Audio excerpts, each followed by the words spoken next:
సివిల్స్‌లో మనోళ్ళు top 100లో AP, Telangana చూసుకుంటే 5 మంది అయితే, తెలంగాణలో నలుగురు, ఆంధ్ర నుంచి బన్నా వెంకటేష్ గారు ఒకరికి ర్యాంక్ వచ్చింది. దీంతో పాటు ఒక్కొక్కరికి ఒక్కొక్క గాథ ఉంది. అండ్ ఈ సంవత్సరం మనకి 2024, 2025 రిజల్ట్స్ యూపీఎస్సీ రిజల్ట్స్‌లో ఏదైతే ఉన్నాయో, సో ఇక్కడ మనం చాలా నిశ్చితంగా మనం గమనిస్తే కొన్ని విషయాలు మనం కూలంకషంగా అర్థం చేసుకోవచ్చు. సో ఆ విషయాలు ఏంటి, నేను కొన్ని అబ్జర్వ్ చేసిన ఒక ఇంపార్టెంట్ పాయింట్ అయితే ఉంది. దాని గురించి మనం మాట్లాడుకుందాము. దాంతో పాటు ఓవరాల్‌గా సివిల్స్‌లో ఈసారి అమ్మాయిలు అయితే సత్తా చాటారు. మొదటి 2 ర్యాంకులు వాళ్ళవే. అండ్ తర్వాత టాప్ 25లో దాదాపు 11 మంది మహిళా అభ్యర్థులు ఉన్నారు. టాప్ ర్యాంకర్ అయిన శక్తి దుబే ఉత్తరప్రదేశ్లోని ప్రయాగ్రాజ్ యూనివర్సిటీ అలహాబాద్ బీఎస్సీలో డిగ్రీ కంప్లీట్ చేసింది. సివిల్స్ లో political science and international relation తన ఆప్షన్ సబ్జెక్ట్ గా ఎంచుకుంది. అండ్ దీనికి సంబంధించి అంటే పిఎస్ఐఆర్ ఆప్షనల్ ఈసారి టాప్ 1 ర్యాంక్ వచ్చింది.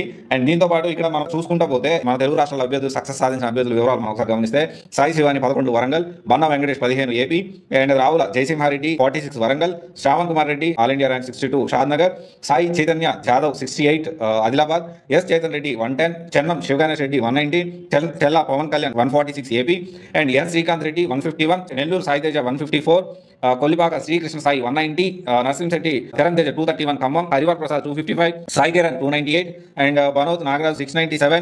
దీంతో పాటు ఇవన్నీ కూడా తెలంగాణకు సంబంధించినవి. అండ్ ఆంధ్ర కూడా ఇంకా ఉన్నాయి. ఉదయకృష్ణారెడ్డి గారు చూసుకున్న ఇంకా ర్యాంక్స్ అయితే చాలా ఉన్నాయి. ఇంకా ఇప్పుడు హన్మకొండ రావుల జయసింహారెడ్డి వరుసగా 3వ సివిల్స్ ర్యాంక్ సాధించారు. హైదరాబాద్ ఐఐటీలో బీటెక్ కంప్లీట్ చేసిన జయసింహ గారు 2022లో సివిల్స్ లో 2017 ర్యాంక్ ఐపీఎస్ సెలెక్ట్ అయ్యాడు. ఐపీఎస్ ట్రైనింగ్ చేస్తూనే తిరిగి మళ్ళీ సివిల్స్ రాసి లాస్ట్ ఇయర్ 103 ర్యాంక్ వచ్చింది. అండ్ మళ్ళీ పట్టుబట్టి ఐఏఎస్ నాకు కావాలి అని చెప్పి పట్టు వదలకుండా మళ్ళీ పరీక్ష రాశాడు. ఈసారి 46 ర్యాంక్ వచ్చింది. దానికి ముందు ఇంకా మనం చూసుకుంటే లాస్ట్ ఇయర్ కి మనం గమనిస్తే ఫస్ట్ పాయింట్ ఏంటంటే, ఇక్కడ లాస్ట్ ఇయర్ కంటే ఇయర్ ఎక్కువ ర్యాంక్స్ వచ్చాయి. కానీ అంటే పెద్ద ర్యాంక్స్ వచ్చాయి. అంటే లైక్ 600, 700, 800, 900 ఇలా ఎక్కువ వచ్చాయి.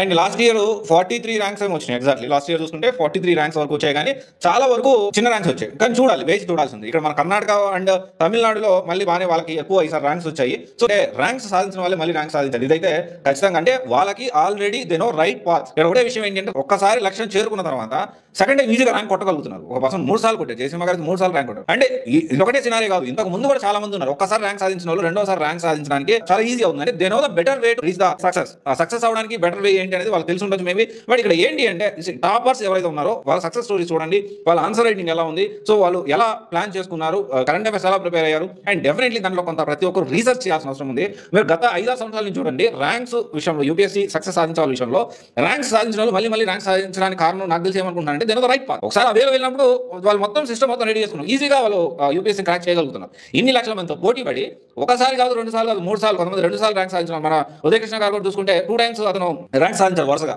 అంటే వాళ్ళు రైట్ గైడెన్స్ లో ఎలా వెళ్తే త్వరగా ర్యాంక్ వస్తుంది, రైట్ పాత్ ఏంటి అనేది ఖచ్చితంగా వాళ్ళు అంతా కూడా సిస్టమేటిక్ గా వాళ్ళు చదువుకున్నారు. ఆ పద్ధతి వాళ్ళకి తెలుసు అనుకుంటున్నారు. అండ్ అందుకని మీరు అందరూ కూడా ఒకటే, యూపీఎస్సీ ప్రిపరేషన్ స్టార్ట్ చేసే ముందు, ఇన్స్టిట్యూట్ జాయిన్ అయ్యే ముందు కూడా, లేకపోతే కోచింగ్ తీసుకున్నా తీసుకోలేకపోయినా అప్ టు యూ.